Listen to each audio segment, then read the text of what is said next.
I pulled up the rules and covenants and restrictions from the Register of Deeds. CC&Rs. Yep. Pulled them up, and I posted on the Facebook page, and I put the citation for the Register of Deeds in this book and page. You can view all of these rules in section 5.1. It is your responsibility to trim the trees. And I think not well received on the Facebook. No, information. Not a great way to make friends and influence people. It anonymously. There you go. Smart girl. But She lives in the farm? Okay. I do. We went out the farm.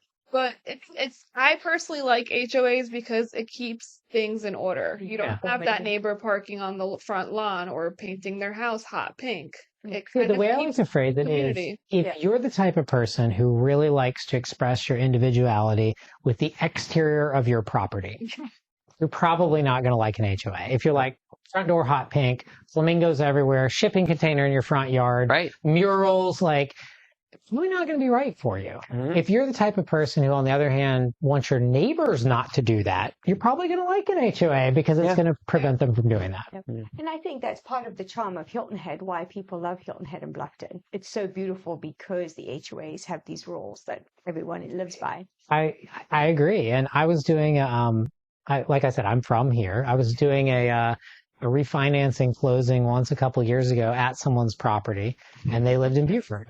And I was talking to the guy, and he said, well, where are you from? And I was like, I'm from Hilton Head. And he's like, I hate Southern Beaufort County.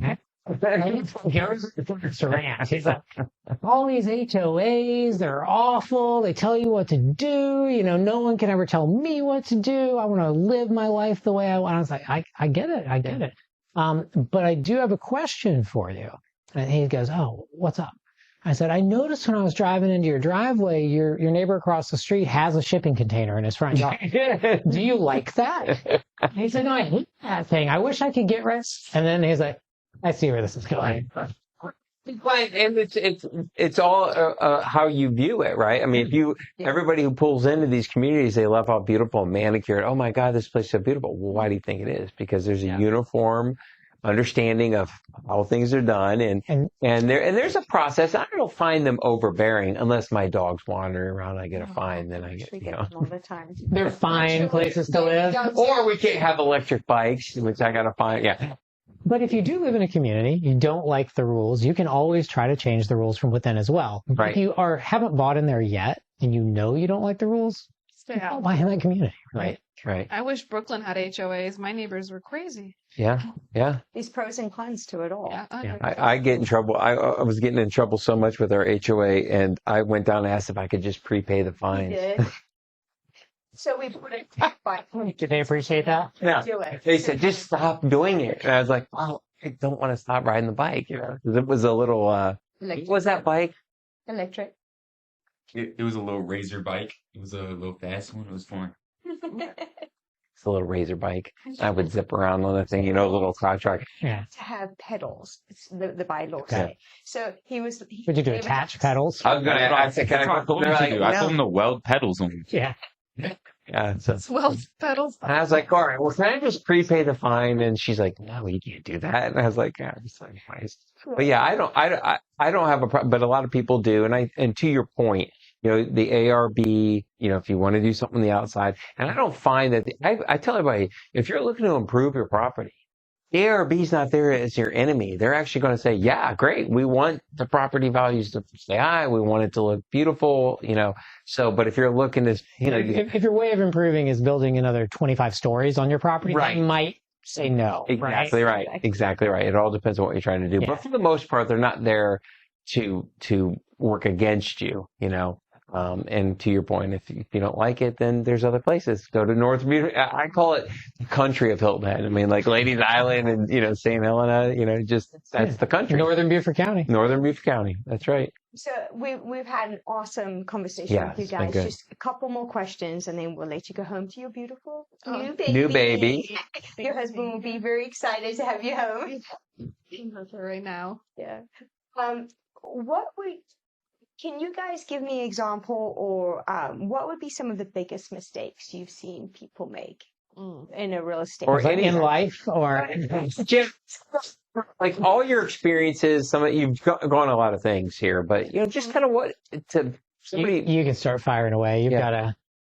Yeah, so I just was saying earlier, I recently did a presentation on like do's and don'ts. So just off the top of my head, something that we've discussed was wires, right? Do's, always research those wires, research your bank limits. Also, do's, research those HOA rules, make sure that you're comfortable with them. Yeah. Don't schedule your movers on the day of closing. Right. As much as we love our lenders and we love, working with them, sometimes things don't always go according to plan. There's changes. And sometimes, they're great changes like buying down a rate, but sometimes generating those documents, it's not just a copy and paste for the lender. It takes them some time. So it'll take a couple hours. Yeah. So don't Or schedule. sometimes the sellers haven't actually left when they said they were going to leave. And it's Or like, sometimes you get into the dominoes of contracts, like my sale's contingent on this purchase. Well, that purchase is contingent on someone else's sale. And somehow you have 4 parties all relying on each other's contracts to all close within 48 hours. Yeah. So that doesn't always happen. So do not schedule the movers on the day of, or even sometimes the next day. I would wait a little bit. Yeah. What other don'ts did we have? Don't make any major life changes, especially if you're using a lender, right? Okay. Don't quit your job as much as you hate it. that's a Stick biggie. it out. Don't start a business as much as you want to. Don't go and buy a bunch of furniture on credit or a car or a but boat. Natalia, it says Or- no money down. No co-sign. Yeah, right. You're right. 6 months, same as But cash. that is a loan, Yeah. which is what a lot of people don't realize. And That's the right. furniture sales guy is not saying this is a loan. That's It right. is a loan. That's correct. And it Yeah. goes against your debt to income ratio Mhm. Exactly. qualification. That's another don't. What other don'ts did we have? Ugh. Don't use your credit cards, buy new furniture, new appliances. I had a weird one. Don't donate a bunch of money to charity the week of closing. The lender was asking, where did this money come Yeah. from? Why it They happened? source it, Delayed season it. 3-4 days. Wow. And I'm like, just be a good person after the closing. Yeah. Donate your money to charity after the Yeah. closing. Yeah, from the time you submit that loan application, just make your life as the same as it possibly can be until it closes. Okay. Like, don't open new accounts. Don't transfer large sums of money from accounts you didn't tell the lender about. Yeah. Like, That's Yeah. a big one. Right anything that would basically cause a fraud or basically an alert where they'd say, "Hey, is this money laundering?" Yeah. Like, Exactly. you don't want to trigger that. Do read your contract.